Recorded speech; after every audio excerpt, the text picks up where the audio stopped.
So in this video, I'm going to go over 5 money habits that are keeping you broke. The first habit would be not understanding financial literacy. Financial literacy is important to understand, especially in the realm of real estate, is because it will teach you how to budget your money, invest your money, and why investing and saving are important things to understand. Financial management is crucial, especially if you think about it. If you buy property and you don't know how to manage the money, buying a real estate asset is technically like buying a business. If you don't know how to manage money and you now have this asset that you're managing, it's most likely going to fail. Think of it this way. If you're very poor on managing your own personal finances, when you have a 9-to-5 job and you're bringing in money and for some reason you can't save, can't invest, and you have nothing left if you have nothing left at the end of the month, what do you think is going to happen when you start making more money? This is why when most people just make more money, they're still in the same position. They're technically still living paycheck by paycheck. And the number one reason is because they don't understand financial literacy. So the second habit would be relying on one source of income. I want to say this is one of the most important ones next to financial literacy. It's just because, think of it like this. Your 9-to-5 job is one source of income. You can start to create other sources of income, like for example, investing into real estate. A good example would be buying a single family property. A single family property would now add an additional source of income to your overall income streams. But if you can take it a step further, instead of buying a single family house, you can buy a multifamily building, ideally 10 units, and now you would have 10 additional sources of income. And why I would gravitate towards the 10 additional sources of income is because, for example, if the tenant didn't pay you in the single family house, one source of income, you are 100% vacant. Or you're literally, that income stream no longer exists. In the example with 10 units, if 1 or 2 tenants don't pay you, you still have 8 to 9 tenants still paying you. And then if you still work at that time, you still have your own job, plus all those other tenants, 8 to 9 tenants, still paying. This is why building up multiple sources of income is very important. The third habit would be no financial goals. Financial goals and goals in general are just extremely important. I say without any financial goals, it's hard to kind of figure out the direction you're going into. Anybody that I try to help, and even for myself in general, I always ask myself, what is the goal? What is the outcome?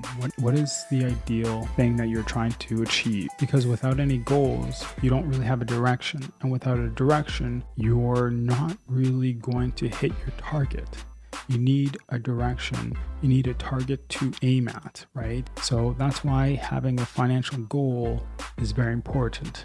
And a financial goal could easily just be, for example, if you're only making $20,000 a year, the financial goals, I need to now create additional sources of income to generate another $30,000. So overall, you want to have $50,000 a year coming in. It could be by your own means. It could be through additional income streams like real estate, like other investments, like businesses, right? But if you have the goal that you want to make an additional $30,000 by the end of the year, ideally attaching a date to it is also important. But that goal, that direction will help you achieve it. And it's also important to be very detailed about these financial goals. They can't be broad. They need to be very detailed, very specific, so you can actually kind of break them down and re-engineer them so you can create a plan to achieve it. So the fourth habit would be spending beyond your means. Spending beyond your means is like acting rich, but actually being broke. I think when you're on this journey of becoming better, I think you need to be very honest with yourself on where you are. And you gotta kind of accept it, right? Even if you're not where you want to be, you gotta take a step back and realize you're working towards that, and it's not gonna come right away. I see way too often, too many people are on this journey bettering themselves, but they want it too quickly. It's a process. It will take time. So when I say too quickly, they leverage themselves heavily with credit card debt. And because they know they're, working towards success, they know that they're trying to, become this better version. Maybe, they're buying investment properties, all that stuff. They think they that they then deserve to reap the rewards before the results happen. This is very dangerous because what will happen is you'll get into this cycle, which is you're forming a bad habit on always spending before you actually have the results, right? Spending on debt, constantly accumulating debt. And then you start to realize that you're constantly just trying to climb out of the debt. The next paycheck, the next sale, when the money comes in, you're now just paying off that debt. The idea is not spending more than you need, spending, maybe cutting back and realizing you only need these things. And once you start making more, then you reassess what things you actually need, right? This is important just because you don't want to be in a position where some of these people have like a problem where they literally have impulse buying, right? Where they see something, they gotta have it.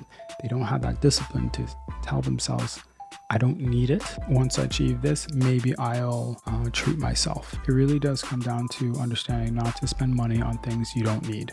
And the last habit would be not saving. Saving money is something very important. You want to get into a habit that you're constantly just saving money. It doesn't have to be a large amount of money, but you're putting money aside just in case you get sick, just in case you have a family member or friend that you might need to step in and help, right?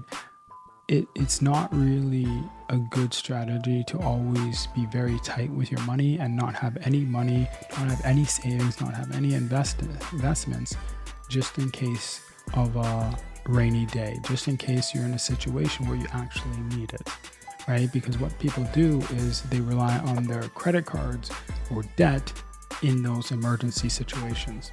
What happens if those situations where maybe you can't work for 4 to 6 months, right? Are you just going to keep on climbing more into debt? And this is actually what happens, right? So it's very important to have savings, to have like an emergency account or emergency savings account, and to create really healthy financial habits where you're putting money aside each month, especially when you get money, right? If you get like, for example, $1,000, putting, whatever you can, but at least 30-40% aside, right? Just for a rainy day. That's something good. That's something that will help you create those healthy financial habits. So those are the 5 money habits that will keep you broke. If you like that video, please like, share, and subscribe, and I'll make similar videos in the future.